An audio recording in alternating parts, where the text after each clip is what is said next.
try to come in here and not get emotional about the things that I'm hearing. But when you go to court and you see a child constantly broken, it breaks you if you have a heart. And what I've seen from this child is that he is affected beyond what everybody thinks he's affected. He has internalized this treatment as if this is something he just has to go through because none of the adults want to have his back. It's frustrating. And I feel like every time he turns around, there is somebody else failing him. There's no way that child should have been put in a class with him, knowing that this stuff is going on. I'm not sure why he was assigned court the day before school started. But can somebody do something about the timing of the trauma they allowed to happen to this child? It's been 113 days since I've asked you questions regarding your SROs, and I'll restate them for a purpose. How are they really selected? What qualifications do they have to meet to become SROs in your district?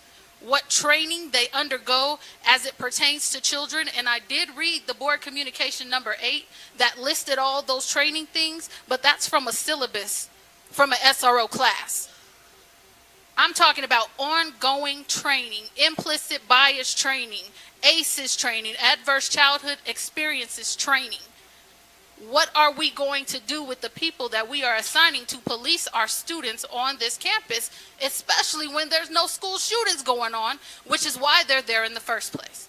What are we assigning them to do while they're on our campuses? How many complaints does an SRO have to get before he or she is relieved of their duties?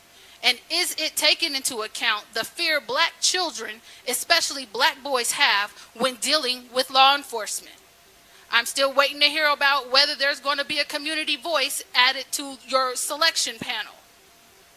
And I do realize that we do have a meeting coming up with the superintendent, the deputy superintendent, Mr. Aroso, and Lieutenant Haynes on the 13th. I look forward to reporting back to the community the answers to these questions, and I hope that the answers are put into place by that time. There are so many questions that I'm starting to lose track of what I'm being stonewalled at. And I'll leave you with this. This week I asked for your discipline matrix. I was told that I can go find it in the student discipline handbook.